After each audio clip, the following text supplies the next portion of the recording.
মোৰ ঘৰ হ'ল থাকোঁ অৰুণাচল প্ৰদেশত কোচবিহাৰত ঘৰ। তো মই দিল্লী ৰাজস্থানত কাম কৰিবলৈ গৈছিলোঁ জয়পুৰত। তো জয়পুৰত কাম কৰোঁতে মই ৰাতিপুৱা শুই পিনি উঠি চাওঁ বাচ্চা মায়ে নাই। তাৰপিছত মই তাতে FIR কৰিছিলোঁ। তো মোৰ মোবাইলত FIR কপি আছিলে। তো মোবাইলটো হেৰাই গৈছে বা হেৰাইছে। তাৰপিছত আৰেকটা কিনিছোঁ, কিনাৰ পৰা মই আৰু এইটো নম্বৰটো পোৱা নাই থানাৰ। তাৰপিছত মই বিচাৰি আছোঁ ইমান দিনৰ পৰা, মোটামুটি 13 মাহ 14 মাহৰ ওপৰত হৈ গ'ল। মই বিচাৰি আছোঁ, বিচাৰোঁতে পূৰা অল ইণ্ডিয়া খুজি পেলাইছোঁ, মই ক'তো পোৱা নাই। তেতিয়া মই শুনিছোঁ কি ইয়াতে বোলে মানে তাৰ ইউটিউবৰ পৰা অলপ তাৰ ভাবি সিহঁতে কৈছে কি তই খুজিবলৈ আছে তো অৰুণাচলত যা, অৰুণাচলত যালে তই পাব। সিহঁতে তাতে গৈছে। মই অৰুণাচলত আহি আজি 10 মাহমান হ'ল। মই খালি খুজি আছোঁ সিহঁতক, 2 দিন কাম কৰোঁ আৰু যিটো পইচা পাওঁ সেইটো লৈ যেন। আপোনাৰ ছোৱালীৰ নাম কি আছিলে? ৰেশমিনা। আৰু আপোনাৰ মিছেছৰ নাম কি আছিলে? হাছিনা বেগম। হাছিনা বেগম। এইটো নাজানো ছাৰ, মই ৰাতি শুই আছিলোঁ, ৰাতিপুৱা উঠি চাওঁ নাই। পত্নী ক'ত বৰ্তমান? নাজানো। পত্নীও নাই ন? না ছাৰ। নাই। এতিয়া ক'ত পাইছে আপুনি? বাচ্চাটো ইয়াতে পাইছোঁ। কিটো নাম জেগা? ঢেকীয়াজুলি ছাৰ। এইটো খবৰ এটা মানে সিহঁতৰ মানুহৰ মধ্যে কোনোবাই মোক নম্বৰ দিছে। কাৰোবাৰ ঘৰত পাইছেনে? তাৰ ঘৰতে পাইছোঁ ছাৰ। তাৰ বেলেগৰ ঘৰত? বেলেগৰ ঘৰত চিনি নাপাওঁ সিহঁতক মই। সিহঁতে মোৰ মনটো কৈ চুৰি কৰি আনিছে ছাৰ সিহঁতে। এতিয়া ক'ত আছে বাচ্চা? বাচ্চা এতিয়া সিহঁতক ঢেকীয়াজুলি থানাত। লালুক থানা? অঁ। এতিয়া আপুনি কি বিচাৰি আছে? মই বাচ্চা মোৰ লৈ যাম ছাৰ। অঁ। মই তাৰ দেউতা মই কেনেকৈ এৰি থাকিব পাৰিম ছাৰ? বেলেগ মানুহ আনি পুহিব, এইটো কেনেকৈ মই বুজিম? আধাৰ কাৰ্ড বনাই দিছে সিহঁতে ডুপ্লিকেট। ছোৱালী? অঁ। মই পাবই, মোৰ জিন্দা থাকোঁতে কেনে বনাব আধাৰ কাৰ্ড? কেনেকৈ বনাম?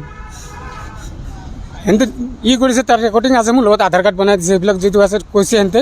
আধাৰ কাৰ্ড বনাই পিনি স্কুলত ভৰ্তি কৰাইছোঁ, চব ৰেকৰ্ডিং আছে মোৰ লগত ছাৰ। এইটো ছাৰ মোৰ বাচ্চাটো মোক দিয়ক লৈ পিনে। মোৰ মা আছে, চবেই আছে, মোৰ ফেমিলি আছে। কি মোক পুহিব নোৱাৰিম নেকি ছাৰ?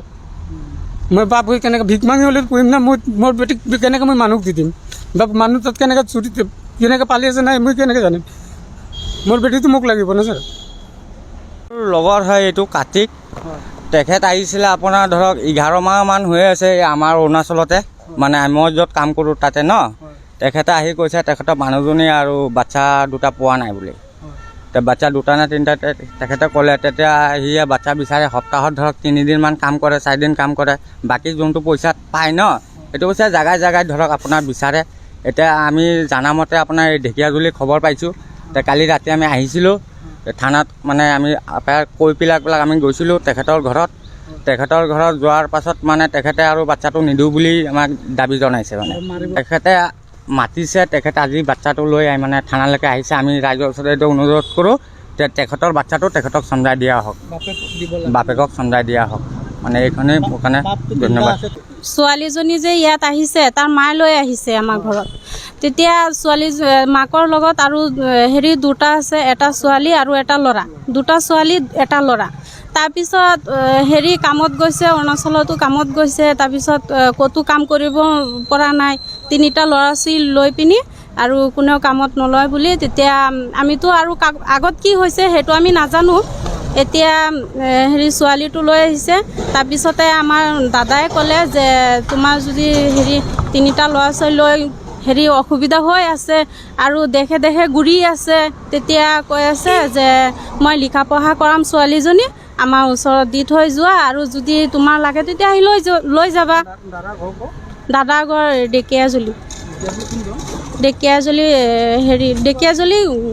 গাঁৱটো লালুক ঢেকীয়াজুলি। বাচ্চা আমি চুৰ কৰি অনা নাই, এনে মিছা কথাও নক'ব। আব্দুল কাদিৰ নহয়, মাটো আকৌ কৈছে যে যদি আধাৰ কাৰ্ডটো বনাইছে, আমি সেইবিলাক নাজানো। আধাৰ কাৰ্ডটো বনোৱা নাই নেকি। মাক আহিছে, মাক এতিয়াও আহিব, কিন্তু সময় লাগিব। মাক অকণমান দূৰত আছে। মাক দিল্লীত আছে। আহিবলৈ দিয়ক, সি আহিব ইয়াতে। মাকে আমাক দি থৈ গৈছে, মাতো লাগিব ন। মাকে আমাক ধৰিব ধৰক। নাই, আমি মামা হওঁ, আমি মামা আৰু মামী, আমি কি লিখি ল'ম? আমাৰ ঘৰত আলহী হৈও থাকি আছে, আমি তাকো দেখা নাই। সি যে কেঁচুৱাৰ বাবা হয় আমি সেইটো গম নাপাওঁ। আমি সেইটো পাই তাক ৰাতি দিয়া নাই, নহ'লে তাক বাচ্চাটো দি দিলোঁ হয়। তাক চিনিয়ে নাপাওঁ, তাক বাচ্চাটো কেনেকৈ দিলোঁ যে থানাৰ পৰা। মাক আমাৰ ভনী হয়, সৰু ভনী। অঁ, আমাৰ মানুহটোৰ জনী বা নাপাওঁ, আমি দেখাই নাই আজিলৈকে, নাপাওঁ।